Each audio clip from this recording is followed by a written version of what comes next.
Check, एक बार sound check.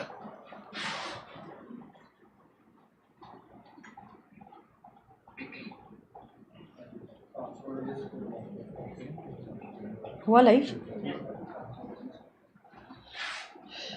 यहाँ पे 20 सेकंड बाद लाइव दिखेगा।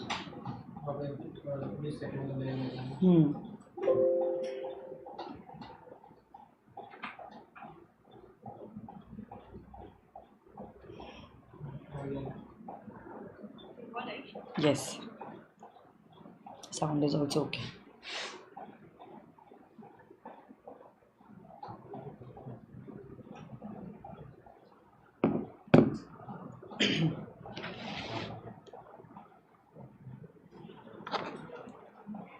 So very good morning to all of you all. तो आज का क्या एजेंडा है मैं आपको बता देती हूँ। हमारा चैप्टर नंबर 4 जो है उसमें बस कुछ ही सेक्शंस पेंडिंग है, starting with section number 68, 69 and 70. All of these three sections are relating to buyback, and then we have section number 71 which is relating to debentures. उसके साथ साथ ही हमारा चैप्टर नंबर 4 जो है वो कंप्लीट हो जाता है। बट जैसे अभी आप लोग जानते हो हम लोग त्रिशूल बैच में क्या करते हैं, प्रीवियस लेक्चर का सब कुछ पहले रिवाइज करते हैं। तो सुपर क्विक रिविजन हम लोग करने वाले हैं 62 से लेकर 67 का। उसके बाद we will be doing 68, 69, 70 relating to buyback, 71 relating to debentures. साथ ही साथ हमारा चैप्टर नंबर 4 के एमसीक्यूज पेंडिंग है ना। चैप्टर 3 के हो गए एमसीक्यूज? हाँ हो गए। चैप्टर 4 के हमारे एमसीक्यूज पेंडिंग है, तो केस स्टडी बेस्ड एमसीक्यूज जो है चैप्टर नंबर 4 के, उसी के बाद हम लोग कर लेंगे। Along with that I also want to make one more announcement. Tomorrow you all will be having your next test on Kahoot that will be relating to chapter number 3 and chapter number 4 of the Companies Act 2013. Sorry, Raghav ने मुझे special request कही है, ma'am test मत कहो, game कहो।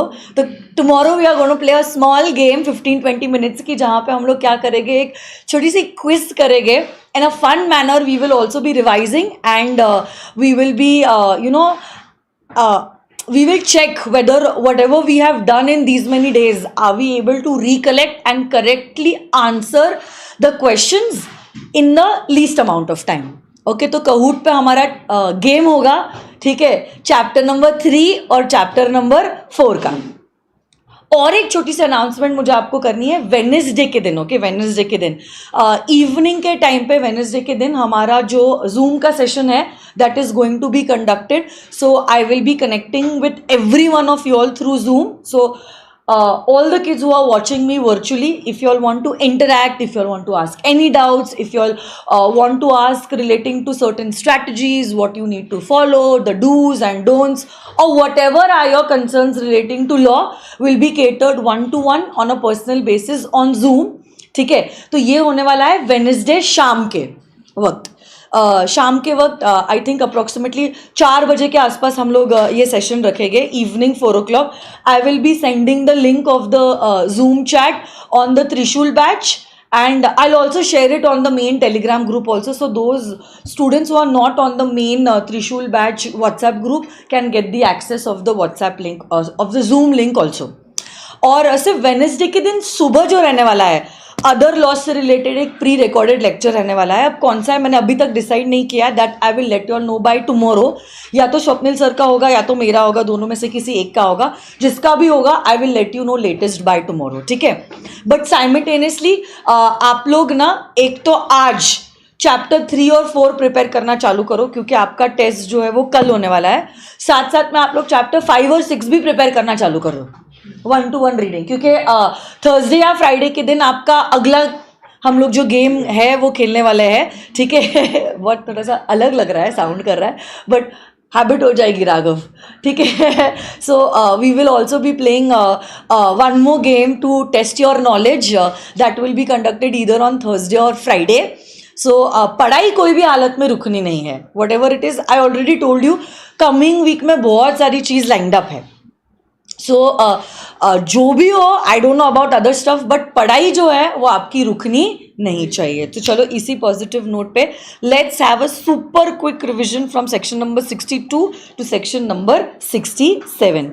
हम group पे नहीं हैं, अच्छा बेटा ग्रुप की लिंक सेंड कीजिए. सो actually that group is already exhausted. There are already 1025 participants जिसके वजह से no new participants are being able to be added. So either I'll create one more group और telegram का जो हमारा main channel है Swapnil Patni classes का, वहाँ पे I will send you the link. So don't worry, in any ways it's not going to get missed. Okay, चलो आ जाइए. Section number 62 talks about further issue of share capital. Further issue of share capital. तो आप लोग जानते हो उसको क्या हो गया अभी. हाँ,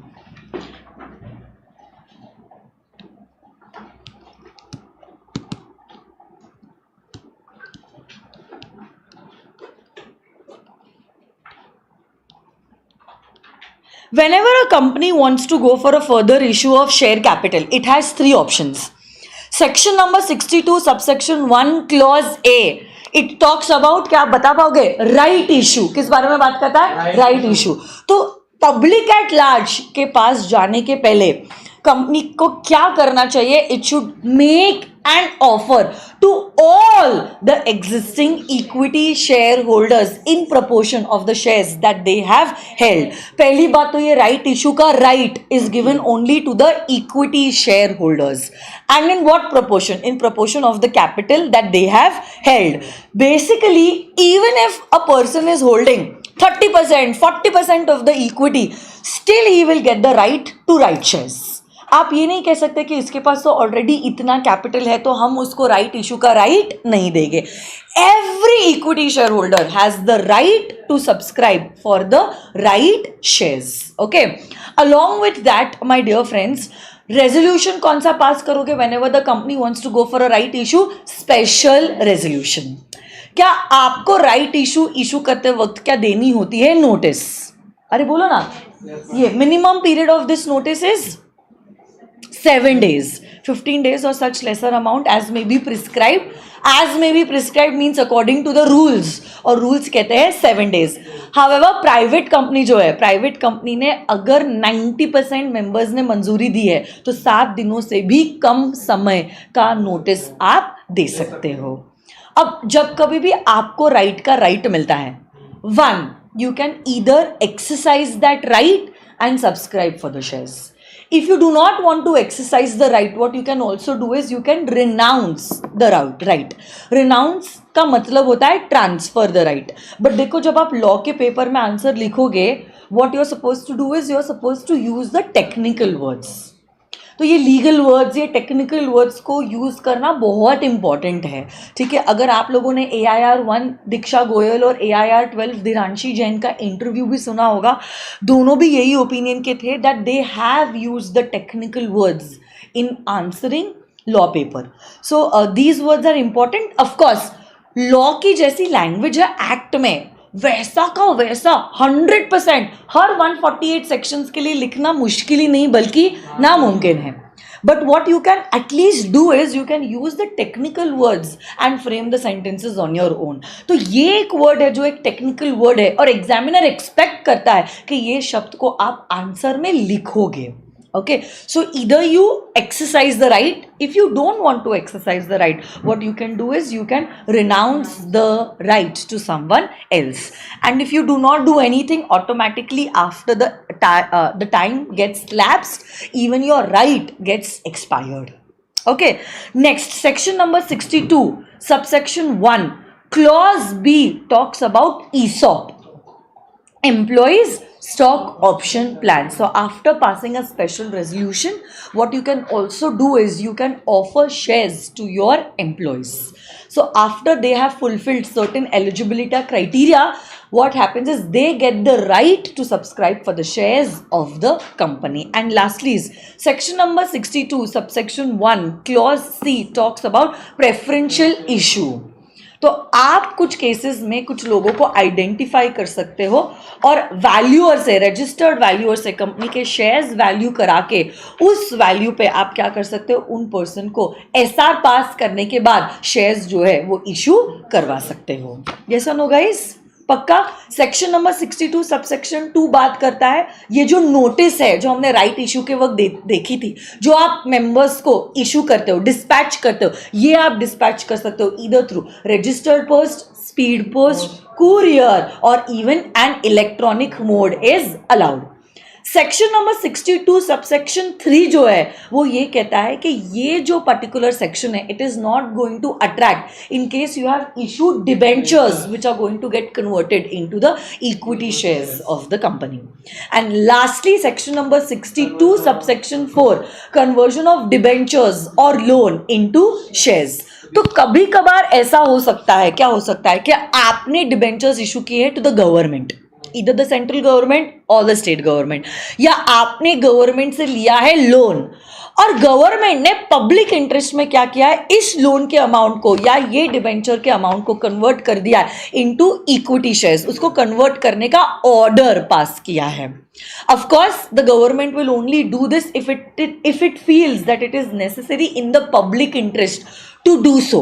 But अगर आपको लगता है कि आपके साथ गलत हो रहा है और डेट बोल के अब गवर्नमेंट इस डेट को इक्विटी शेयर्स में कन्वर्ट नहीं कर सकती है, तो ऐसे केस में you can make an appeal to the NCLT within a period of 60 days from the day the order was passed. Yes or no, guys? Yes. So this was about section number 62, further issue of share capital. 63 जो है वो बात करता है relating to bonus shares, issue of bonus shares. तो सुनो मेरी बात, whenever the company is issuing shares free of cost to all the existing equity shareholders, it is known as bonus shares. यही जो बोनस शेयर्स होते हैं, पहली बात तो these bonus shares are fully paid up bonus shares, of course they can not be partly paid up. एक side पे आप बोल रहे हो फ्री ऑफ कॉस्ट है, फ्री ऑफ कॉस्ट है, फ्री ऑफ कॉस्ट है, और बाद में बोल रहे हो हे मेंबर पैसे दो पैसे दो पैसे दो, तो ऐसा नहीं हो सकता है। जब आप बोनस शेयर्स इशू करते हो, these bonus shares are fully paid up bonus shares. along with that, these bonus shares can be issued out of the companies. Tell me the three sources of issue of bonus shares: free reserves, securities premium, or out of the capital redemption reserve account. Yes or no, guys? You cannot issue bonus shares by creating a reserve out of the revaluation of your assets. And in fact, you cannot issue bonus shares in lieu of your dividend. Along with that, lawmakers ये भी कहते हैं bonus issue जब कभी भी आपको करना होता है, रेजोल्यूशन जो लगता है, yes, very good, is an ordinary resolution. Along with that, my dear friends, you should not have made any default in the payment of interest or the principal in relating to deposits or any debt securities that the company has issued. कोई भी default नहीं होना चाहिए in the payment of statutory dues to the employees. ये सारी चीजें अगर पूरी होती है तो ही कंपनी इशू कर सकती है bonus shares. So this was about section number 63, issue of bonus shares. 64 एक छोटा सा सेक्शन था जो बात कर रहा था notice that is to be given to the registrar for the alteration of share capital. तो सुनो ना ये सेक्शन क्या कहता है, 3 केसेस के अंदर आपको आरओसी के पास 30 दिनों के अंदर फाइल करना होता है फॉर्म नंबर SH7। अब कौन सी है ये 3 केसेस?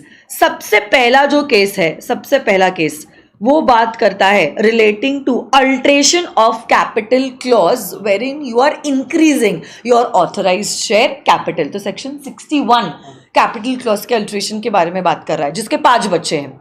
तो सेक्शन नंबर 61 सबसेक्शन 1 बात कर रहा था relating to the increase of the authorised share capital. फिर अगर सेक्शन नंबर 62 सबसेक्शन 4 के बारे में बात कर रहे हैं, अभी जो हमने रिवाइज किया है, आपने डिबेंचर्स या लोन गवर्नमेंट को दिया था जिसको गवर्नमेंट ने कन्वर्ट कर दिया है इनटू इक्विटी शेयर्स। और लास्टली सेक्शन नंबर 55 जो बात करता है रिडेम्पशन ऑफ प्रेफरेंस शेयर्स के बारे में। ये तीनों भी केसेस में आपको 30 दिनों के अंदर 30 days from alteration, increase or redemption, you have to file form number SH7 with the ROC.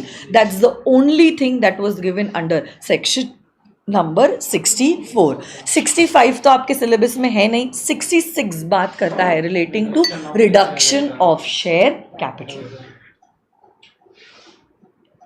So very good. Anamika, Sanju, Pragati, Faiz, very good. Divya, good, so proud of you. Gayatri and face to face kids also. Okay, section number 66 talks about reduction of share capital. वो capital को कम करना जो company बुला सकती है या company ने बुला लिया है is known as reduction of share capital.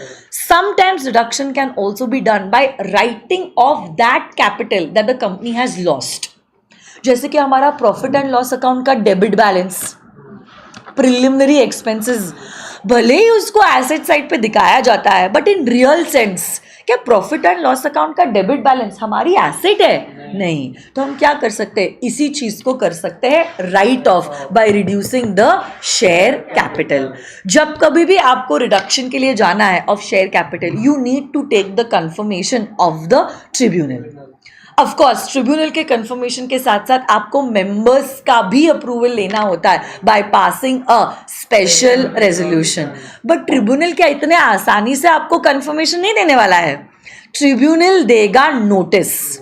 Okay, and this notice is given to the central government, to the registrar and also to SEBI and to all the creditors of the company. 3 महीनों के अंदर from the receipt of the notice from the tribunal, these people have to revert if they have any obligations. अगर उनको कोई दिक्कत है ये reduction के लिए जाने से, तो फिर उनके जो भी ऑब्जेक्शंस है, उनके जो भी दिक्कतें हैं, उस बारे में उनको रिवर्ट करना होगा to the tribunal. And then the tribunal will not pass the order for the reduction of share capital. But दिक्कत अगर क्रेडिटर के साइड से आई है तो चीज़ें मैनेजेबल है. आप क्रेडिटर को कन्विंस करने की कोशिश कीजिए, आप उनको सिक्योरिटी देकर कन्विंस करने की कोशिश कीजिए. Otherwise best just pay them of so that they are no more your creditors. So that what happens is if they are no more your creditor, उनके objections जो है वो tenable तो है ही नहीं. अब वो creditor ही नहीं है, so they have no right to speak about anything. And then you can go for the reduction of share capital. याद रखना, reduction is different from cancellation of shares. Reduction is different from cancellation of shares. Cancel जब आप करते हो ना section number 61 में, आप उन शेयर्स को कैंसिल कर रहे हो जो कभी सब्सक्राइब हुए भी नहीं है. यहाँ पे तो आप वो शेयर्स को रिड्यूस कर रहे हो जो ऑलरेडी सब्सक्राइब हो चुके हैं. And the last section that we had done in the last seminar, yes, was 67, restriction on the purchase by the company or giving of loan by it for the purchase of its shares.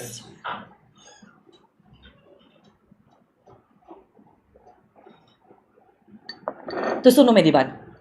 Section number 67 subsection 1, section number 67 subsection 1 कहता है कि no company मतलब चाहे आपकी company private company है या चाहे आपकी पब्लिक कंपनी है, वो अपने खुद के शेयर्स जो है वो बाय नहीं कर सकता है. So no company okay will have the power to buy its own shares unless of course it is as a result of reduction of share capital, for which you have to follow all the procedures given under section number 66. Tribunal के पास जाओ, tribunal CG ROC, उसके बाद SEBI creditor सबके पास जाएगा, members का भी SR से approval लो. मतलब काफ़ी लेंदी प्रोसीजर है और प्लस काफ़ी स्ट्रिक्ट प्रोसीजर भी है. हमने सारी पॉसिबल ऑथोरिटीज का अप्रूवल ले लिया है if you are going for a reduction. तो वो करके इज्जत से if you want to do that you do it. But ऐसे जनरल रूल कहता है कोई भी शॉर्टकट हम आपको अप्लाई नहीं होने देंगे. So no company can okay buy its own shares. Okay, but आगे का जो प्रोविजन है वो ये कहता है सेक्शन नंबर 67 सबसेक्शन 2 कि पब्लिक कंपनी जो है वो डायरेक्टली और इनडायरेक्टली कोई भी फाइनेंशियल असिस्टेंस नहीं दे सकती है to any person for the purchase of the shares of its own company or for the purchase of the shares in its holding company. तो ये जो रिस्ट्रिक्शन दिया गया है ना डायरेक्ट या इनडायरेक्ट फाइनेंशियल असिस्टेंस देने पे, ये रिस्ट्रिक्शन पब्लिक कंपनी के ऊपर है, ये रिस्ट्रिक्शन पब्लिक कंपनी पे है. तो basically private company directly indirectly किसी को फाइनेंशियल असिस्टेंस दे सकती है अपने शेयर्स खरीदने के लिए या अपने होल्डिंग कंपनी के शेयर्स खरीदने के लिए. बट वो लॉ ही क्या लॉ है जिसके कोई एक्सेप्शंस ना हो, हाँ या ना. तो आगे लॉ मेकर कहते हैं देयर आर सर्टेन एक्सेप्शंस, और ये एक्सेप्शंस जो है सेक्शन नंबर 67 सबसेक्शन 2 के है. मतलब अभी भी सेक्शन नंबर 67 सबसेक्शन 1 जो है वो यही कह रहा है कोई भी कंपनी जो है अपने खुद के शेयर्स नहीं खरीद सकती है. जहाँ तक फाइनेंशियल असिस्टेंस की बात है, we are giving you certain exemptions, थोड़ी सी छूट हमने आपको दी है. कहाँ पे हमने छूट दी है? 1, lending is done by a banking company. अब बैंकिंग कंपनी तो ऑर्डिनरी कोर्स ऑफ बिजनेस में ही लेंडिंग करती है, और क्योंकि बैंकिंग कंपनी ऑर्डिनरी कोर्स में ही लेंडिंग करती है, हमने बैंकिंग कंपनी को ये चीज करी है अलाउ. सेकंड एक्सेप्शन जो है वो ये कहता है आपने बनाई है कोई स्कीम, और ये स्कीम जो है ये स्कीम आपने अपने एम्प्लॉइज के लिए बनाई है, and you got the approval of the members by passing a special resolution, और आपने क्रिएट किया है एक trust, and this trustee is working for the benefits of the employees. इसी ट्रस्टी को कंपनी पैसा दे रही है, और ये ट्रस्टी जो है धीरे धीरे करके थोड़े थोड़े शेयर्स कंपनी के खरीद रहा है और फाइनली इशू कर रहा है टू द एम्प्लॉइज. तो यहाँ पे क्या हो रहा है? यहाँ पे हम ही ट्रस्टी को पैसा दे रहे हैं अपने ही शेयर्स खरीदने के लिए, बट अगर एसआर के द्वारा एम्प्लॉय के बेनिफिट के लिए ये स्कीम अगर राजी हुई है, अप्रूवल मिला है, तो ये फाइनेंशियल असिस्टेंस आप दे सकते हो. और आखिरी एक्सेप्शन जो है वो ये है कि अगर आपने कुछ लोन दिया है to an employee of your company, to an employee of a company, to your employee of the company. जब मैं एम्प्लॉय की बात करती हूँ, I am not talking about the directors, I am not talking about the key managerial person. Employee मतलब purely employees की ही मैं बात कर रही हूँ. अगर आपने एम्प्लॉयज को लोन दिया है कंपनी के शेयर्स खरीदने के लिए, and this loan is not exceeding his 6 months की सैलरी, तो ये लोन दिया हुआ रहेगा allowed. It's allowed under this exceptions. तो ये चीज़ है totally allowed. Yes or no, guys? So this was all about section number 67. Now for today पहले 3 sections हम लोग करेंगे relating to buyback 68, 69 and 70. तीनों भी एक दूसरे से जुड़े हुए हैं, तो हम लोग एक साथ ही इन sections को देखेंगे. ठीक है, आ जाइए, let's check it out.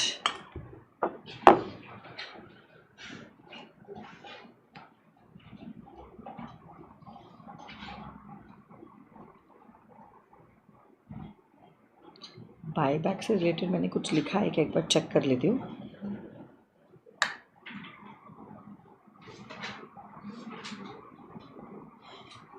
क्या हुआ?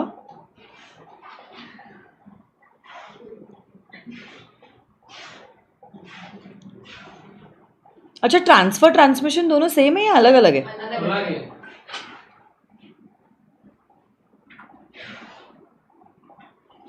ठीक है, शायद नहीं है, कोई बात नहीं, चल.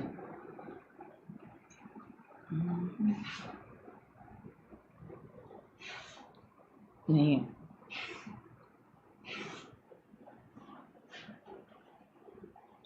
हमारा ये चैप्टर हो जाएगा, 5 और 6 तो हो ही गए ना, मतलब 6 चैप्टर्स तो कंपनीज एक्ट के हो ही गए हैं.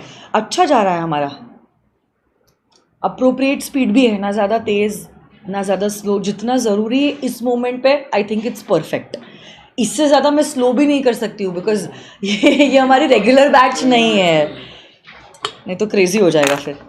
1 महीना अगर रिविजन ही करते बैठेंगे तो सेल्फ स्टडी कब करेंगे? फेब का महीना तो ऐसे ही खत्म हो जाएगा.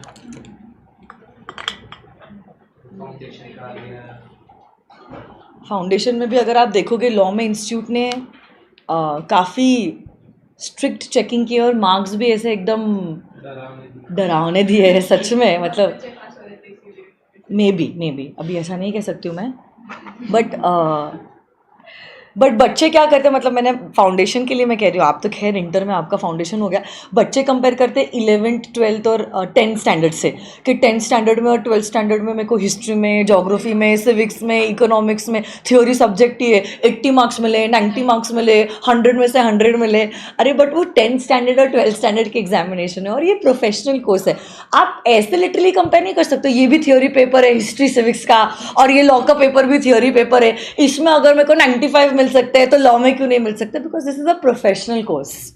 तो अलग लेवल के एक्सपेक्टेशन है आप लोगों से, इट्स नॉट, मतलब वो काइंड ऑफ एक्सपेक्टेशन है ही नहीं जो आपको 10th स्टैंडर्ड या 12th स्टैंडर्ड में बोर्ड एक्सपेक्ट करता था आपसे। सो बच्चों को ऐसा लगता है ये भी थ्योरी वो भी थ्योरी, उसमें हिस्ट्री जोग्राफी में मेरे को 90+ मिल सकते, तो यहाँ पे क्यों नहीं मिल सकते। यहाँ पे हाईएस्ट बच्चा जो उसको 89 मिले है फाउंडेशन में, rank 1 all over India out of the 1,20,000 kids who appeared for foundation, that's the highest.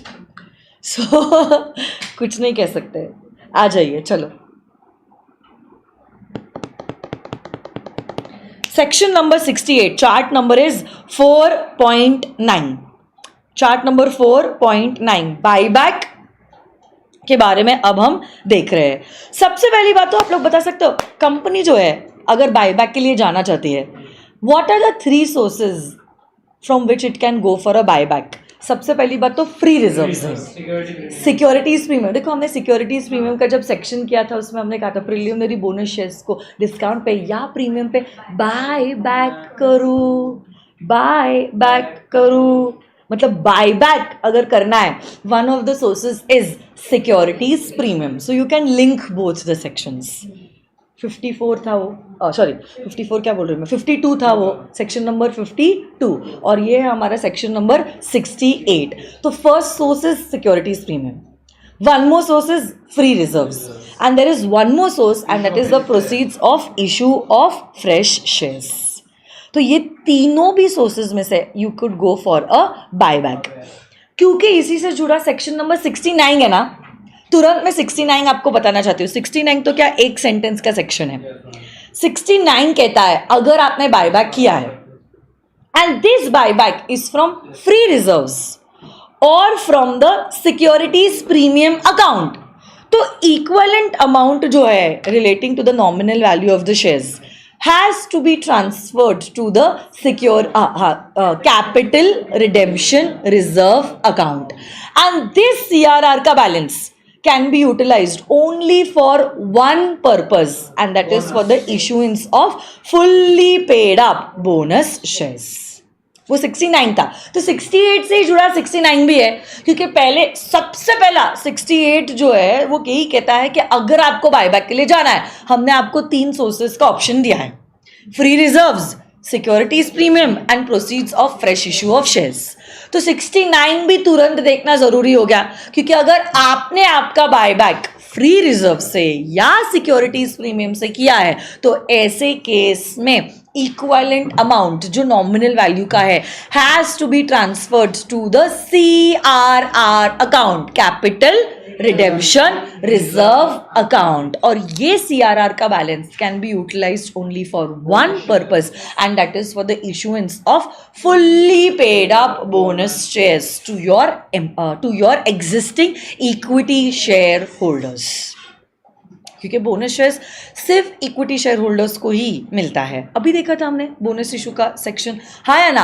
आगे सेक्शन नंबर 68 कहता है अगर आपको बायबैक के लिए जाना है, फर्स्टली गणपति बप्पा मोरिया, मतलब you should have the power in your articles of association. Along with that क्या आपको पास करना होगा स्पेशल रेजोल्यूशन। कौन सा रेजोल्यूशन?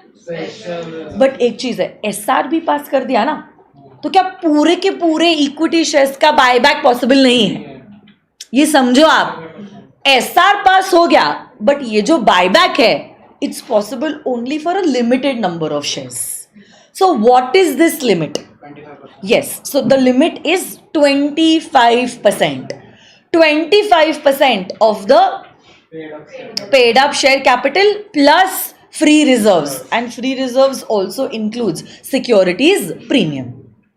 बट अब सुनो ना मेरी बात, और एक बात है, if you don't want to unnecessarily bother the shareholders, meeting लो, एसआर पास करो वगैरह वगैरह, और आपका बायबैक 25% तक का है भी नहीं, ज़्यादा नहीं है, थोड़े बहुत अमाउंट का ही है आपका buyback. So what you can do is you can pass a board resolution, you can pass a board resolution.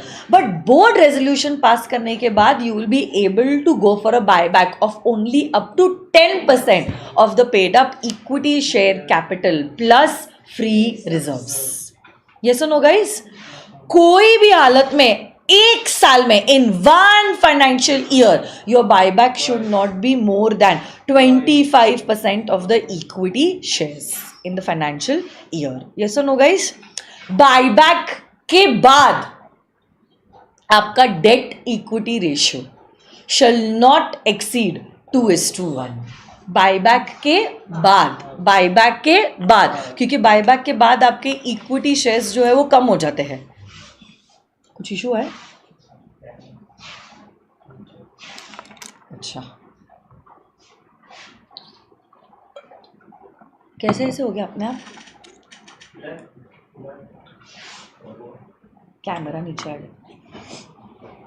तो सुनो ना, बायबैक के बाद जो है आपका debt equity ratio shall not be more than 2:1. क्या आर्टिकल्स में पावर होना जरूरी है? जैसे ही स्पेशल रेजोल्यूशन पास किया, 12 महीने के अंदर आपका बायबैक जो है वो हो जाना चाहिए कंप्लीट. यही बायबैक जो है, आप शेयर्स कौन से कर सकते हो buyback? Either you can buyback the shares from your existing share holders, from the open market, from the employees also. Okay, अगर आपको बायबैक के लिए जाना है, you need to file a declaration of solvency with the ROC before you are going for the buyback.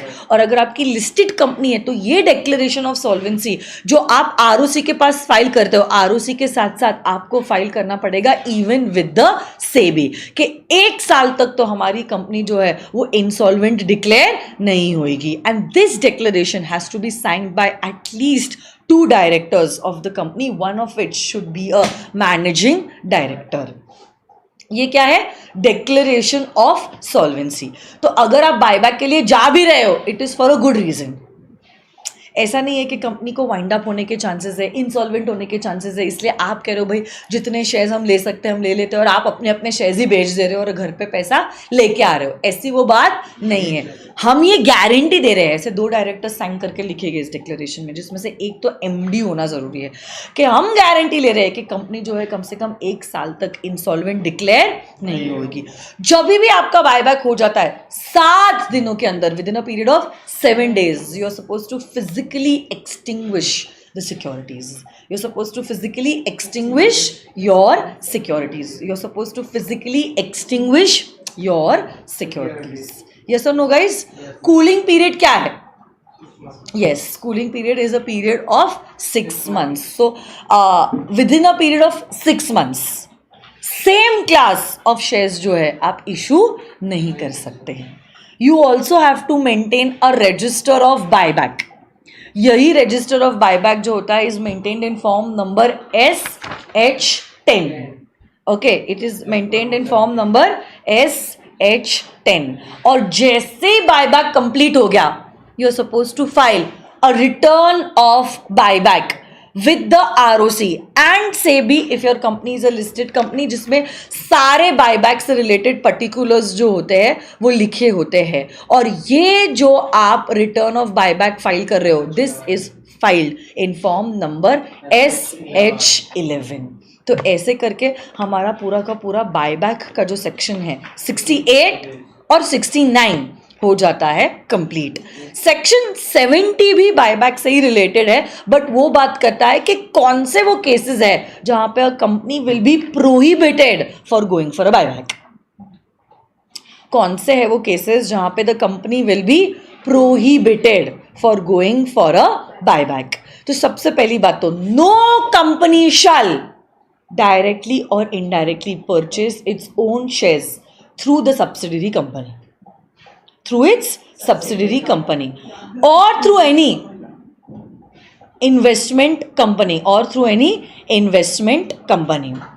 or if there is any default that is made in relating to repayment of deposits or in relation to interest on the deposits or on the redemption of debentures or on the redemption of preference shares or on the payment of dividend of the preference shares or on the repayment of any term loan or interest payable thereon with any bank or financial institution, you will not be able to go for a buyback.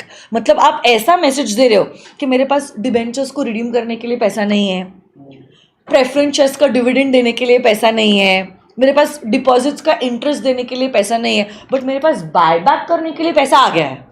मतलब इनका दिवाला निकालते हुए आप दिवाली नहीं मना सकते हो.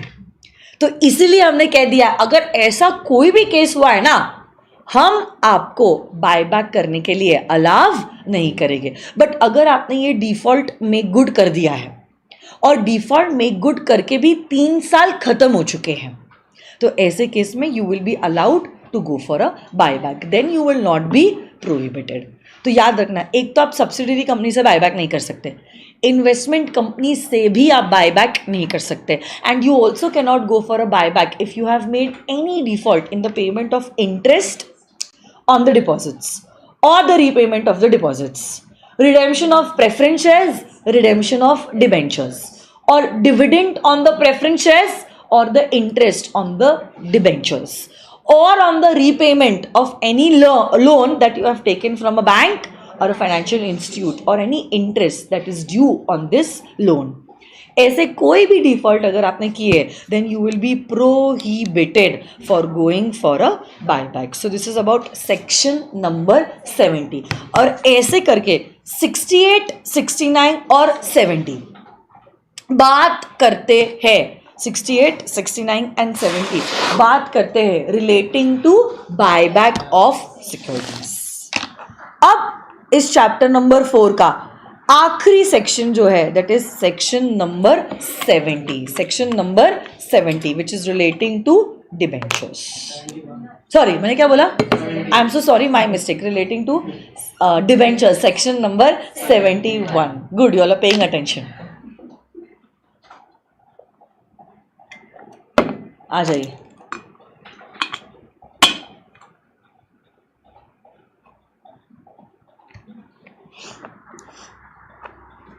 सो 71 बात कर रहा है डिबेंचर्स के बारे में. सबसे पहली बात तो what do you mean by debentures? So this definition is an inclusive definition. General clauses act में आपको पता है इंक्लूसिव क्या होता है, और ये डेफिनेशन कहती है debenture includes debenture stock, debenture includes debenture stock और बॉन्ड्स और any other instrument which is evidencing a debt on the company or any other instrument which is evidencing a debt on the company. अब साथ साथ में ये भी लिखा गया है provided that those instruments which are referred under chapter 3D of the RBI Act are not going to be considered as debentures. So chapter 3D of the RBI Act talks about money market instruments. इनको हम debentures नहीं मानेंगे. और अगर कोई भी instrument है जो सेंट्रल गवर्नमेंट ने आरबीआई के साथ इशू किया है तो वो इंस्ट्रूमेंट भी हम कंसिडर नहीं करेंगे एज डिबेंचर्स. सो पहले तो इंक्लूसिव डेफिनेशन है कि debenture includes debenture stock, bonds और any other instrument which evidences a debt. But आगे कहा गया है 2 कैटेगरी के इंस्ट्रूमेंट्स को हम डिबेंचर्स नहीं मानेंगे. कौन से कैटेगरी के इंस्ट्रूमेंट्स को हम डिबेंचर्स नहीं मानेंगे? वो कैटेगरी के इंस्ट्रूमेंट्स को हम डिबेंचर्स नहीं मानेंगे जो प्रिस्क्राइब किए गए under chapter 3D of the RBI act, and such instruments which the central government has prescribed in consultation with the Reserve Bank of India will not be considered as debentures. Yes or no, guys? So debenture is the smallest unit of the amount of loan. अगर हम layman language में समझने की कोशिश करो, जो loan का सबसे स्मॉलेस्ट यूनिट होता है उसी को हम कहते हैं as a debenture. Every debenture holder gets a debenture certificate which is issued under the common seal of the company. अगर कंपनी के पास कॉमन सील नहीं है, then this debenture certificate will be signed by 2 directors.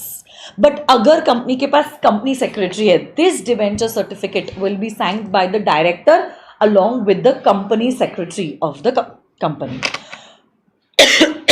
यही जो debentures है, इस पे आपको मिलता है periodic interest, and this interest rate is prefixed.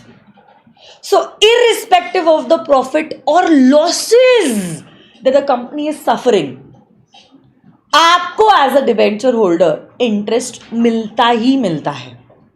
समझने की कोशिश करो, कंपनी ने अगर लॉस भी सफर किया है, हाँ, हमारे डिबेंचर होल्डर को मिलने वाला है इंटरेस्ट. सबसे इंपॉर्टेंट चीज एमसीक्यू में या 1 और 2 मार्क के लिए करेक्ट इनकरेक्ट आ सकता है, debenture holders are not given any voting rights. Debenture holders are not given any voting rights. So voting rights are not given to the debenture holders. जैसे shares होते हैं ना, वैसे ही debentures भी movable property है और transferable property भी है. movable क्या, हम उसे एक जगह से दूसरी जगह, जैसे कि ये मेरा फोन है, ये मेरी बॉटल है, क्या मूव कर सकते हैं? yes. और ट्रांसफर, आज मैंने किसी कंपनी के डिबेंचर्स लिए, कल जाके क्या मैं ये डिबेंचर्स आपको बेच के आपसे कंसिडरेशन ले सकती हूँ? Yes. So debentures are both movable property as well as a transferable property. यही debenture certificate is issued within a period of 6 months from the allotment of the debentures. वो हमने पीछे सेक्शन नंबर 56 में ही देखा था. Debenture certificate कितने समय के अंदर मिलता है? Within a period of 6 months from the date of allotment of the debentures. Yes और नो गाइस? डिबेंचर्स की भी कैटेगरीज होती है.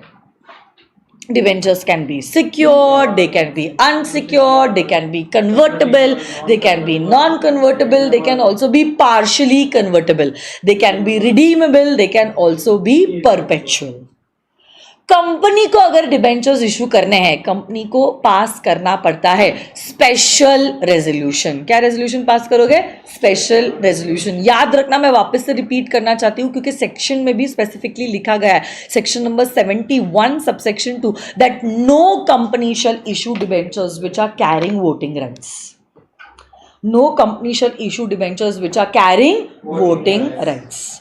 क्या ये डिबेंचर्स आपके सिक्योर्ड हो सकते हैं? अरे बोलो ना. बट अगर आपने सिक्योर्ड डिबेंचर्स इशू किए हैं, secured debentures compulsory have to be redeemable within a period of 10 years. याद रखना, प्रेफरेंस शेयर्स था 20 साल और 30 साल, और 21st ईयर से 1/10 आप रिडीम कर रहे थे. बट सिक्योर्ड डिबेंचर्स का जो टर्म है, that should not exceed 10 years. Okay, 10 साल से ज्यादा हो सकता है, up to 30 years. But this privilege is only given to those companies which are involved into infrastructure projects, जैसे कि L&T Infrastructure Development Project Limited Company. L&T का नाम तो सबने सुना होगा ना. तो it is involved into infrastructure projects. अगर L&T चाहे, क्या वो ऐसे सिक्योर डिबेंचर्स इशू कर सकते जिसका रिडेम्पशन टर्म 10 साल से ज्यादा है, बट 30 सालों से ज्यादा नहीं हो सकता है. In fact not only those companies which are involved in infrastructure projects, also those companies which are infrastructure finance companies. Those are infrastructure finance companies, जैसे कि IDFC, Infrastructure Development Financial Corporation, REC, Rural Electrification Corporation, या Industrial Finance Corporation of India, IFCI. All these are infrastructure finance companies. ये लोग finance देती है to those companies which are into infrastructure activities.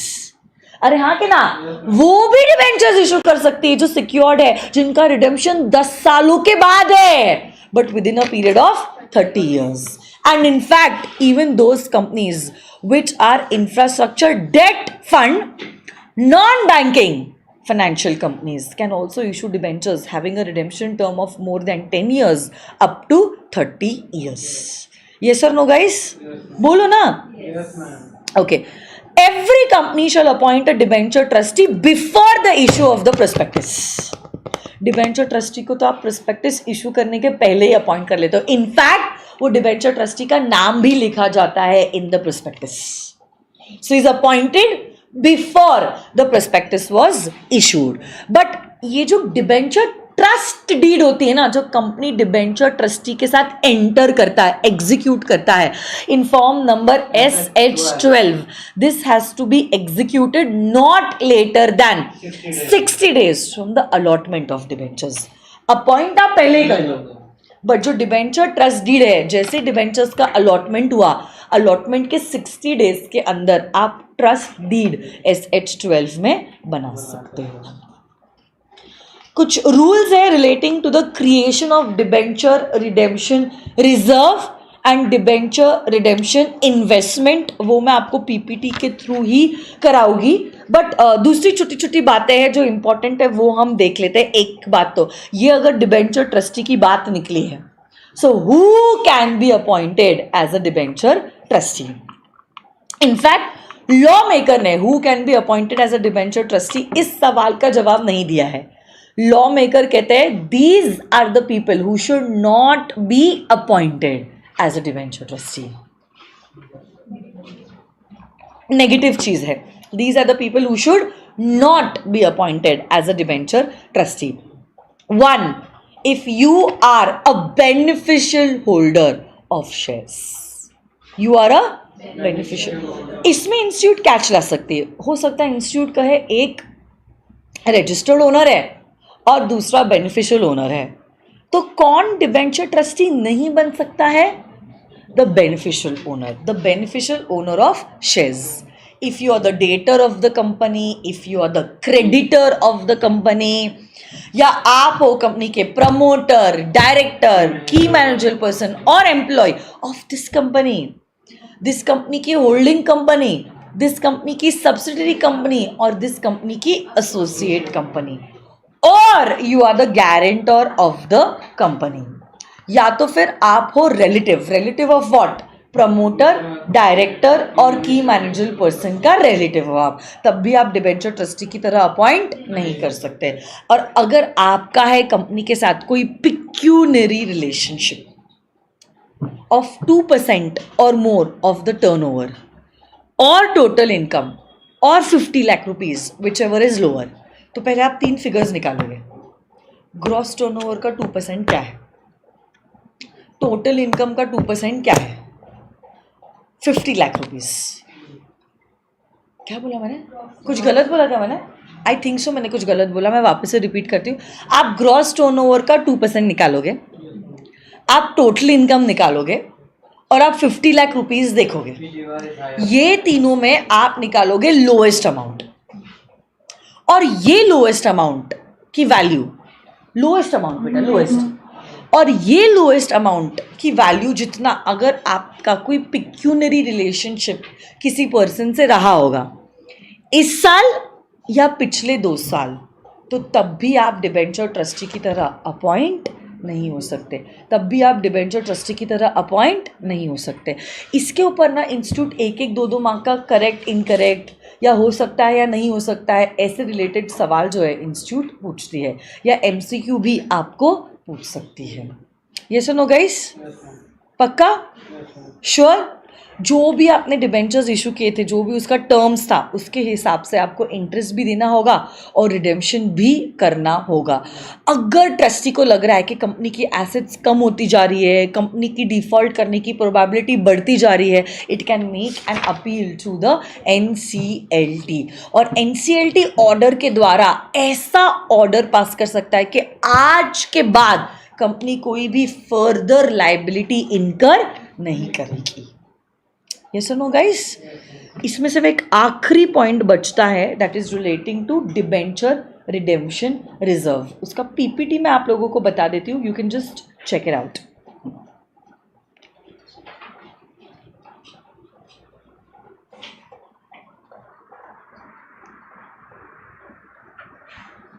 तो ऐसे करके हमारा चैप्टर नंबर 4 भी जो है वो हो जाता है कंप्लीट. ये देख लीजिए एक बार, just go through it. 2 minute का समय आप लोगों को दे देती हूँ मैं.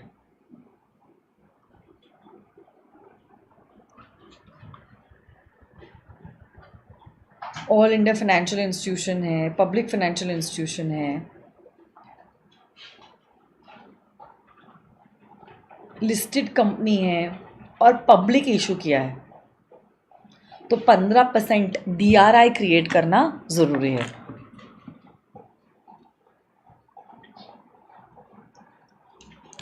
मैं वापस से कहना चाहती हूँ, अतुल गोयल का मैसेज आ रहा है बार बार. कहूट का जो टेस्ट है वो होगा कल, चैप्टर नंबर 3 और चैप्टर नंबर 4 का. So it's a request to every one of you all, कल का लेक्चर प्लीज़ आप लोग लाइव ही अटेंड करना, ठीक है. उसी में मज़ा आएगा. Even you should know where you are standing.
Done? Everyone?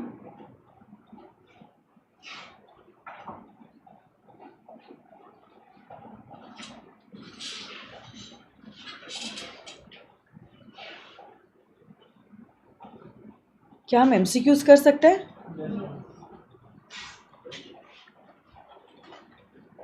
त्रिशूल बैच जो है, I will try to complete it by Saturday और Sunday maximum. So let's see how it works out. 6 chapters तो हमारे कंपनीज एक्ट के हो चुके हैं, है ना. 7th वाला थोड़ा सा बड़ा है, चैप्टर 4 जैसा ही है. अदर लॉज को ज़्यादा समय नहीं लगेगा. Let's see how things happen.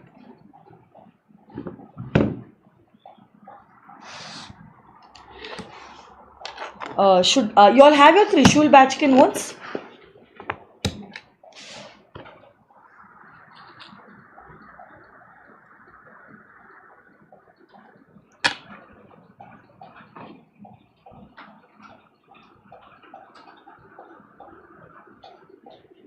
Trishul batch MCQs. Chapter 3 के हो गए ना MCQs?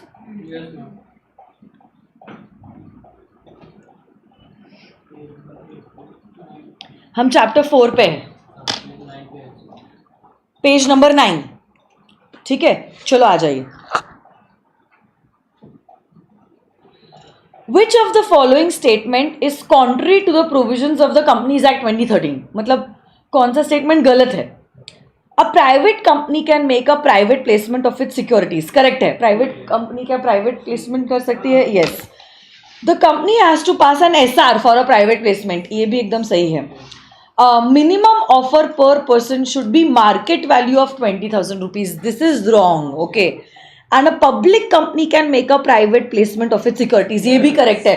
Public company private placement के लिए भी जा सकती है और पब्लिक ऑफर के लिए भी जा सकती है. तो अगर आपका देखो, कभी कभार मैं कहती हूँ, अगर सी आपको आंसर थोड़ा सा डाइसी लग रहा है, पता नहीं ये हो भी सकता है या नहीं भी हो सकता, आप रिवर्स लॉजिक अप्लाई कर सकते हो. बाकी तो ए बी और डी आपको पक्का पता है वो ट्रू है ही, तो उससे अब आपको कंफर्मेशन मिल जाता है दैट यस सी जो है वो गलत है. तो जिसके वजह से the correct answer should be 1 का C. Next question number 2. Being in need of further capital, Rishmi Cotton Silk Products Limited offered 50 lakh equity shares of rupees 1 each to 50 identified persons on private placement basis. and accordingly a letter of offer accompanied by application, the necessary form was sent to them after fulfillment of due formalities including passing of special resolution. किस बारे में ये सवाल आप बता सकते हो क्या? किस बारे में ये सवाल? It is relating to private placement. ठीक है, अब आगे, it's a public company but still public company क्या प्राइवेट प्लेसमेंट के लिए जा सकती है? अरे बोलो ना. One of the applicants, Rajan, made a written complaint to the company highlighting the fact that the offer letter was incomplete as well as illegal as it does not contain the renunciation clause. Private placement में क्या आपको जो right मिला है shares खरीदने का, उसको किसी और को रिनाउंस कर सकते हो? नहीं कर सकते हो. This is not a right issue. It's a private placement. आपके नाम पे private placement offer letter issue किया जाता है और सिर्फ आप ही आप हो अकेले जो इन शेयर्स को कर सकते हो subscribe. You can not renounce it to anyone else. ये कह रहा है नहीं नहीं ये तो गलत है, इलीगल है, इसमें रिनाउंसिएशन का क्लॉज ही नहीं डाला गया एंड वगैरह वगैरह. As he wanted to exercise his right of renunciation in favour of his son Uday. By choosing the correct option, advise the company in this matter. चलो देखते हैं ऑप्शंस क्या क्या है. As the right of renunciation cannot be denied, the company needs to rectify its mistake by including the same in the offer letter and the application form. क्या ये सही जवाब है? नहीं. The company is prohibited from providing the right of renunciation. So the offer letter and the application form need not include any such clause. क्या ये थोड़ा सा सही लग रहा है? I think so. Instead of absolute prohibition, the company can provide right of renunciation limited to 25% of offering. ऐसा कुछ clause आपने पढ़ा है क्या? नहीं. Instead of absolute prohibition, the company can provide right of renunciation to 50%. जब ऐसे option institute देते हैं ना, हाँ 25 50, तो बच्चे कंफ्यूज हो जाते हैं. उनको लगता है 25 भी दिया है 50 भी दिया है तो दोनों में से कोई एक सही जवाब है. But that's not. हाँ फिर वो 25 तो हर जगह पे आता है, तो ऐसा लगता है सुना था, मैम ने बोला भी था. बट ट्राई टू अंडरस्टैंड, ये सारी चीज़ें आपको सिर्फ गुमराह करने के लिए है. सो एमसीक्यूज भी ट्रिकी हो सकते हैं. You have to be very alert and vigilant even while solving the MCQs. ठीक है. So I think the correct answer for question number 2 is B. I think majority बच्चों ने सही जवाब दे दिया था. सबसे पहले जवाब दिया था, एक मिनट, रोहित ने, फिर Palak Sharma, Dhruvi, Anamika and Nikita. These were the 5 kids who answered correctly. सबसे पहले आंसर किया था करेक्टली. Next question number 3. चलो. Innovative Tech Solution Limited intends to invite subscription for 1.10 crore equity shares of ₹10 each on private placement basis. So basically this question is also on private placement. Okay. The persons identified as potential subscribers are within the statutory limit and also include the 2 other categories to which such statutory limit is not applicable. One such category is employees of the companies who are offered the equity shares under ESOP. तो आप लोग जानते हो जब आप private placement के लिए जाते हो 200 की गिनती में QIBs एंड एम्प्लॉयज काउंट नहीं होते हैं. अरे अरे अरे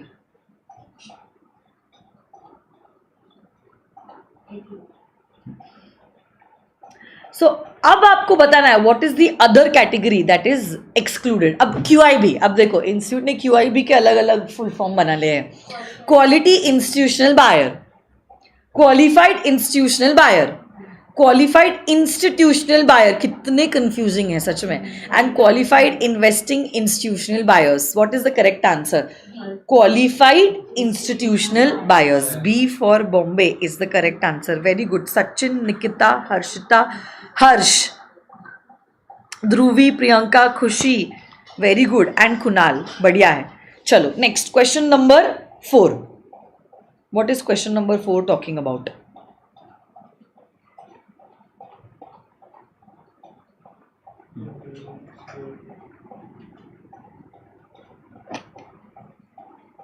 चलो देखते हैं. The amount that an unlisted public company is required to maintain as security deposit at all times with the respective depository in the dematerialized format of its securities shall be not less than 1 year की fees, not less than 2 years की fees, not less than 2.5 years की fees, not less than 3 years की fees. I am not quite sure कितने बच्चे जवाब दे पाएंगे क्योंकि प्योर मेमोरी बेस्ड क्वेश्चन है. The correct answer is 2. It should not be less than 2 years की फीस. सो ये आप डिपॉजिट करते हो विद द NSDL और CDSL, जो भी आपका डिपॉजिटरी है उसके पास. Next, question number 5. What is question number 5 talking about? Commission is permitted to be paid to any underwriter by the company only in respect of offer of securities where the securities are offered on right issue. When it is, देखो right issue में तो आप existing equity share holders को दे रहे हो, bonus issue में तो आप फ्री में दे ही रहे हो, मिनिमम सब्सक्रिप्शन की बात ही नहीं आ रही है. आप प्राइवेट प्लेसमेंट के लिए जा रहे हो या तो प्राइवेट प्लेसमेंट भी मिनिमम सब्सक्रिप्शन की बात ही नहीं है. और लास्ट पॉइंट जो है that talks about yes offered to the public for subscriptions. The correct answer is answer number D. जब आप पब्लिक के पास जाते हो तो आपको मिनिमम सब्सक्रिप्शन का क्राइटेरिया एप्लीकेबल हो जाता है, तब जो है यस आप अंडरराइटर को करते हो appoint. Next, question number 6. In case of offer of sale of shares by certain members of the company, which of the following option is applicable? Okay. The provision relating to minimum subscription is not applicable. Entire minimum subscription is required to be received within 3 days. 25% of the minimum subscription amount is to be received on the opening date and remaining 75% within 3 days after. 50% second day पे, 50% next 3 days, whatever. आपको क्या लगता है what is correct? यहाँ पे हम बात कर रहे हैं existing members जो है वो पब्लिक को ऑफर कर रहे हैं अपने securities. Okay, this is not section 25, ये डीम्ड प्रोस्पेक्टस नहीं है. ओके, तो यहाँ पर हम बात कर रहे हैं एग्जिस्टिंग मेंबर्स पब्लिक को कर रहे हैं अपने शेयर्स ऑफर. यहाँ पे वो सेक्शन 25 वाला इंटरमीडिएटरी वाला केस नहीं है जहाँ कंपनी इंटरमीडिएटरी इशूइंग हाउस को शेयर्स दे रही है और इशूइंग हाउस पब्लिक के पास जा रहा है. ये वो वाला केस नहीं है. ये वो वाला केस है जहाँ पे मेंबर्स अपने शेयर्स ऑफर कर रहे हैं पब्लिक को. इसलिए 6 का आंसर रहेगा ए, कि आपको मिनिमम सब्सक्रिप्शन का क्लॉज एप्लीकेबल नहीं होता है. Next, question number 7. The time limit within which a copy of the contract for the payment of underwriting commission is required to be delivered to the registrar is. अब ये सब pure memory based questions है. You all will be able to answer only if you all have read the provisions 1 to 1. अब ये check करेगा कि सच में आपने इज्जत से पढ़ाई की है या नहीं की है, क्योंकि सिर्फ त्रिशूल बैच पे डिपेंडेंट होके आप बहुत बड़ा रिस्क ले रहे हो. I am here to help you, but चलना तो आपने खुद नहीं है. मैं राह बता सकती हूँ, मोटिवेट कर सकती हूँ, हेल्प कर सकती हूँ, बट चलना तो आपने ही है. सपोर्ट मेरा होगा. तो अब ये सवाल का जवाब वही बच्चे दे पाओगे जिन्होंने 1 to 1 एक्चुअल रीडिंग जो है वो करी है. आ जाइए. The time limit with in which a copy of the contract of payment of underwriting commission is to be delivered to the registrar is 3 days before the delivery of the prospectus at the time of delivery of the prospectus. ये मैंने आपको बताया था section number 26. Okay, 3 days after the delivery of the prospectus and 5 days after the delivery of the prospectus. So the answer is B. Prospectus जब आप issue करते हो तभी यस आप ये जो अंडर राइटिंग कमीशन का जो कॉन्ट्रैक्ट है वो भी ROC को कर देते हो deliver. Next, question number 8. Shares issued by a company to its directors और employees at a discount for a consideration other than cash for providing technical know-how or some intellectual property or value addition is known as. बहुत easy answer है, बोलो. Answer देखे बगैर आपको जवाब देना आना चाहिए. Is sweat equity shares. Next, question number 9. The articles of association of a private limited company state that the company may issue preference shares which will have preference with respect to payment of dividend only, but no preference as to repayment of capital. In the case of winding up, is it possible for the company to issue such preference shares? अब देखो, this company is a private limited company. कैसी company है ये? Private limited. और private limited company अगर चाहे ये चीज अपने हिसाब से कर सकती है. सो इसलिए इसका आंसर आना चाहिए yes, this is possible because the articles of the company allow issue of preference shares and the issuing company is a private limited company. Because ये जो प्रोविजन था सेक्शन नंबर 43 का, वो प्राइवेट कंपनी के लिए mandatory नहीं है, discretionary provision है. तो प्राइवेट कंपनी अपने आर्टिकल्स में कुछ और चीज़ लिख के भी वो प्रोविजंस एप्लीकेबल करवा सकती है. Okay, now we are moving on to the next question and that is question number 10.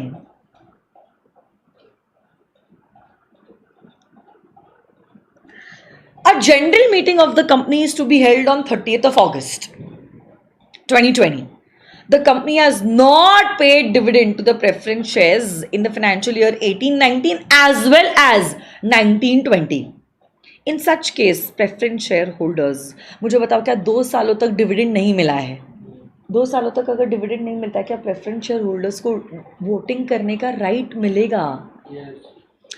तो अब in such cases, preference shareholders will not have the right to vote. Will have the right to vote because dividend is not paid for 2 years. Answer correct B लग रहा है. Will not have the right to vote. Will have the right to vote because preference shareholders have the right to vote in the general meetings. तो अब देखो B और D में दोनों भी कहा है preference shareholders को voting का right मिलेगा. But which is the correct answer? Yes, the correct answer is answer number B. Next, question number 11. Where there is a change in the rights of one class of shareholders of the company which also affects the right of another class, तब ऐसे case में आप कर रहे हो rights का variation. आप कर रहे हो राइट्स का वेरिएशन और आपके वेरिएशन के वजह से दूसरे क्लास ऑफ शेयर्स भी हो रहे हैं वेरिएट. तो अब जो क्लास का वेरिएशन हो रहा है उनके साथ साथ क्या उन क्लास का भी आपको अप्रूवल लेना पड़ेगा जिनका वेरिएशन के वजह से राइट्स हो रहे हैं affect? Yes. A special resolution should be passed in the general meeting at this regard. The company need not do anything further. The consent in writing of 3/4 of such other class of shareholders shall also be obtained. Shall also be obtained. Shall also be obtained. मतलब क्या आपको लग रहा है correct answer C होना चाहिए? And a resolution at a joint meeting of both the classes shall be passed. नहीं, ऐसा नहीं है. So the correct answer to question number 11 is C. Next, question number 12. Rajesh Infrastructure Limited wants to issue preference shares for a period exceeding 20 years for financing its proposed infrastructure project.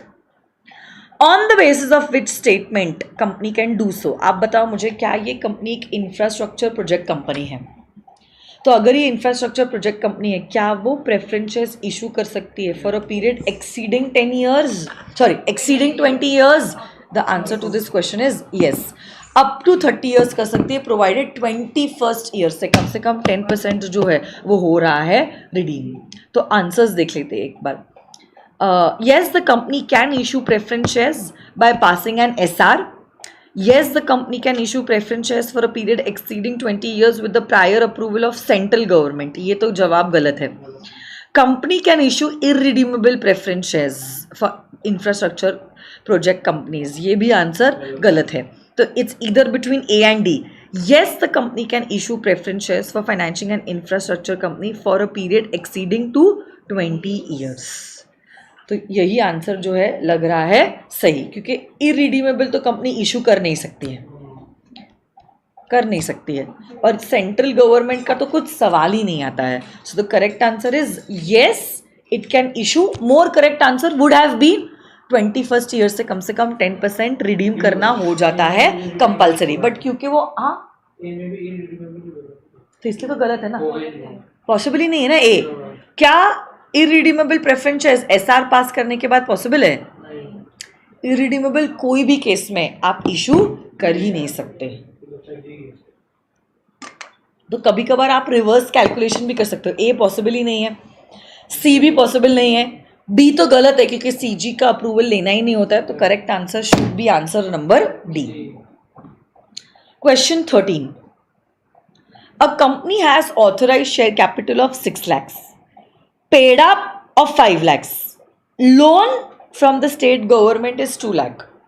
The state government has directed that the company shall convert its loan into equity shares. Section number 62 subsection 4 government को ये power देता है कि loan को convert कर सकता है into equity shares. हाँ, yes. So now you have to answer that such order shall have the effect of increasing the subscribed share capital, the paid up share capital, the authorized share capital. सब कुछ होगा. So correct answer is all of the above. Next, question number 14. A company bought back 10% of the equity shares in August. Okay.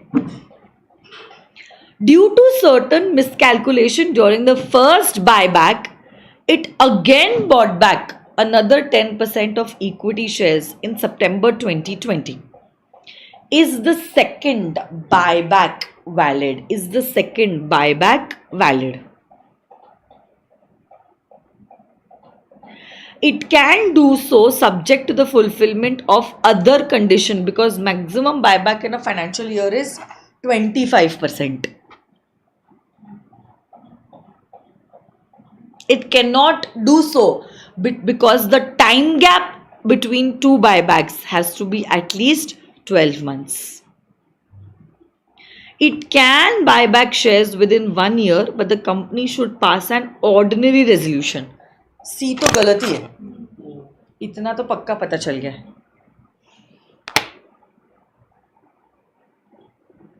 और अब A, B और D की बात है. It can buy back within 1 year, but the company will have to pass a special resolution.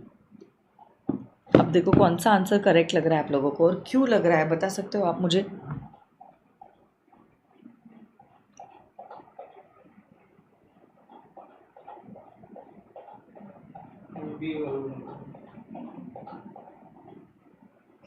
आपने जब SR पास किया है, अग्रीड एसआर पास करने के 12 महीने के अंदर आपका बायबैक कंप्लीट हो जाना चाहिए.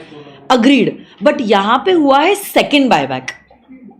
पहले वाले के लिए जब आपने एसआर पास किया था, आपने ऑथोरिटी सिर्फ 10% की ली थी अपने मेंबर्स से. देखो ना, आप जब आप एसआर पास कर रहे हो, जब आप एसआर पास कर रहे हो, आपने मेंबर को क्या बोला है? हम सिर्फ 10% इक्विटी शेयर्स जो है वो बायबैक करने वाले हैं. अब आप 10% बायबैक कर रहे हो और अब आप बोल रहे हो हमको और बायबैक करना है. बट ये तो क्या शेयर होल्डर्स के साइड से गलत हो जाएगा, क्योंकि अप्रूवल लेते वक्त आप 10% बोल रहे हो और एक्चुअली एग्जीक्यूट करते वक्त आप 10% से ज्यादा बायबैक कर रहे हो. सो दिस इज रॉन्ग. अरे दिस इज रॉन्ग और करेक्ट? बोलो ना, दिस इज रॉन्ग. हाँ है ना? तो ऐसे केस में अब आंसर डी जो है वो भी करेक्ट नहीं है. दो तो हमने निकाल दिए. देखो, अगर आपको 25% तक भी बायबैक करना है ना, आप करो. बट आप एसआर पास करते वक्त मेंबर्स को 25% बोलो ना. 10% बोल के एसआर पास करवा ले रहे हो और फिर आप बायबैक 25% का कर रहे हो. क्या ये गलत है? तो इसलिए डी आंसर भी निकल गया. अब बचता है ए और बचता है बी.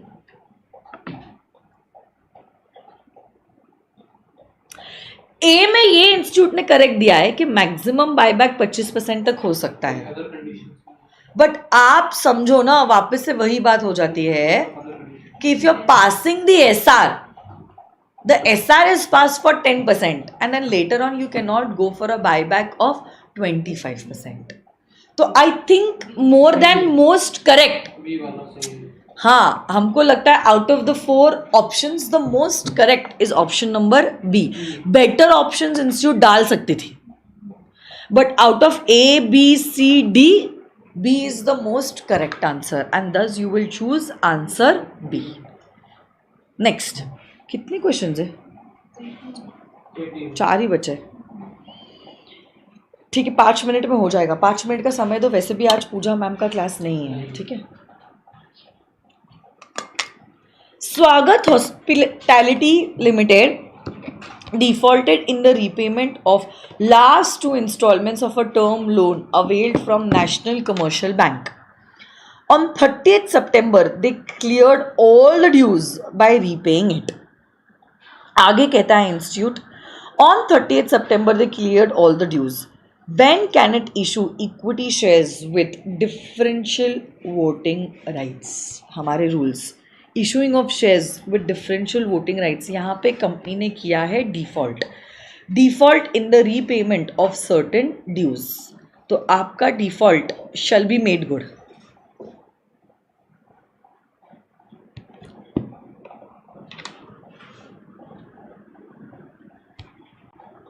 ये देखो,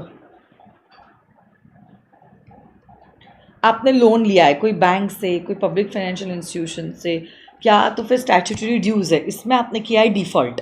but even if the default is made good, you will not be able to issue shares with differential voting rights till the time 5 years have elapsed. Screen पे दिख रहा है क्या ये 5 years? तो इसलिए यहाँ पे आंसर 5 years आना चाहिए. क्या क्या ऑप्शन देखते हैं. 2 दिए क्या? 3 और 7 तो हट गया.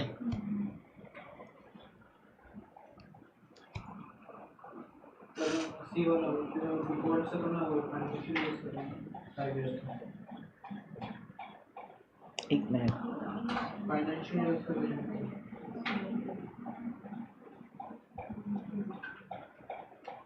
मैं बुक ओपन करना चाहती हूँ. 1 मिनट का समय दीजिए.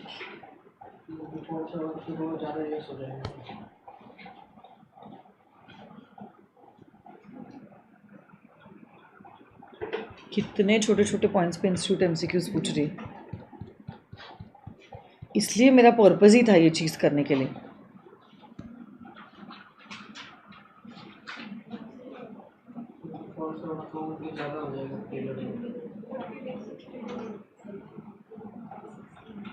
इसलिए टाइम लिमिट का चार्ट दिया है.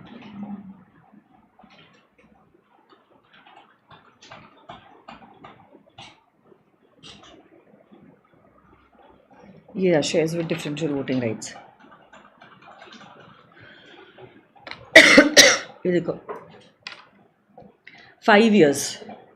Provided that the company can issue equity shares with DVRs upon the expiry of 5 years.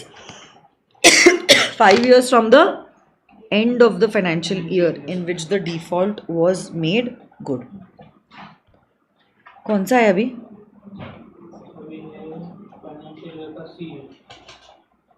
तो आंसर आना चाहिए सी. क्वेश्चन नंबर 15 का करेक्ट आंसर जो है इज सी.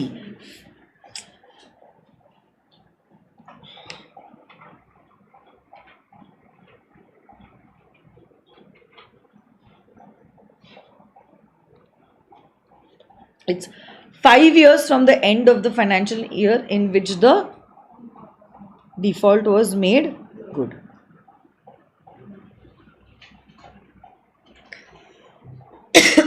ठीक है. Next question number 16.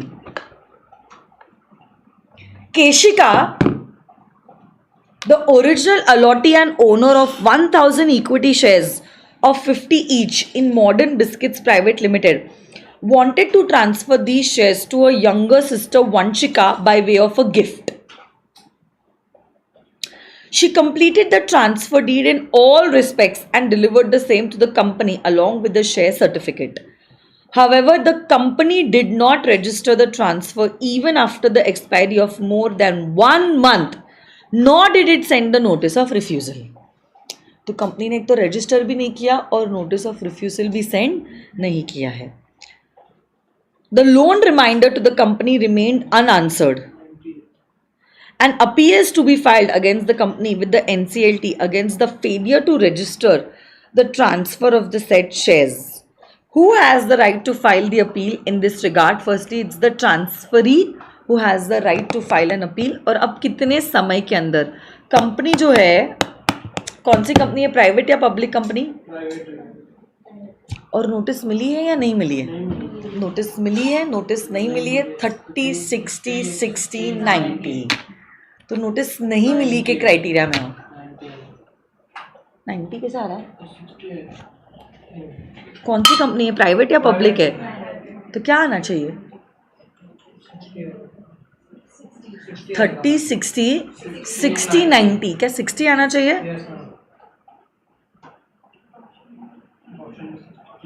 है ही नहीं क्या? Keshika, who continues to remain the owner and the transfer of the said equity shares, till they are registered in the name of the Vanshika, has the right to till the time the name is registered. till the time तो नहीं है, अपने पास time limit है, वो भी 60 days की time limit है. तो ये तो गलत है. Vanshika as transferee and the potential owner of the equity share has the right to file an appeal with the NCLT against the company. So this answer is not wrong.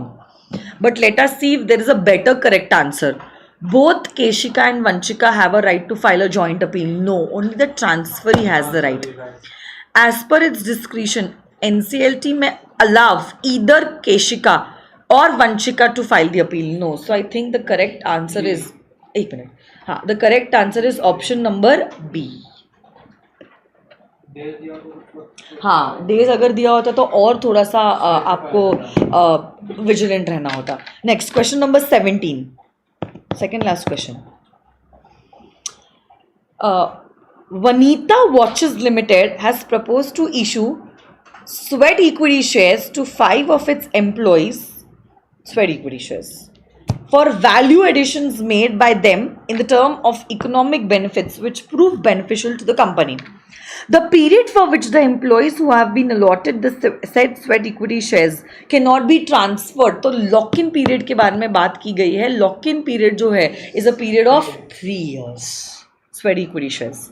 And the last question is question number 18. Prithvi Cements Limited is desirous of issuing debentures carrying voting rights. Can debentures be issued carrying voting rights? Choose the option.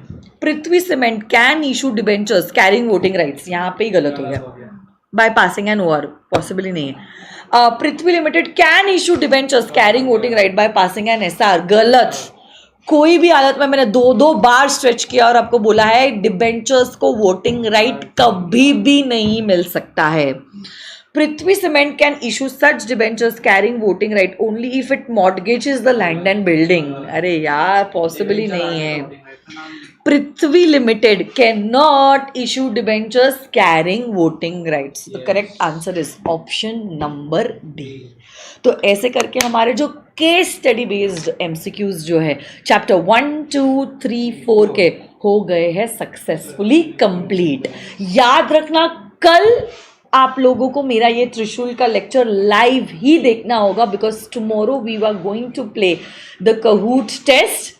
Okay, and this test is of chapter number 3 and 4 together. So make it sure today evening 1 to 1. आपने देखा है MCQ किस गहराई से institute पूछता है. Chapter number 3 और 4 का 1 to 1 आपको रीडिंग करना होगा complete. So tomorrow also we are meeting at 10:30. Okay, so tomorrow we are meeting at 10:30. See you tomorrow. Bye bye. कल आप लोग त्रिशूल के नोट्स भी लाना. टाइम अगर मिले हम लोग चैप्टर नंबर 5 और 6 के MCQs कंप्लीट करने वाले हैं. ठीक है. वेडनेसडे के दिन आप लोग जानते हो हमारा होगा जूम मीटिंग एंड कुछ अदर लॉस का भी आपका जो रिविजन है वो प्री रिकॉर्डेड मैं आपको लिंक दे दूंगी. Thank you so much. See you tomorrow. God bless you. Bye bye.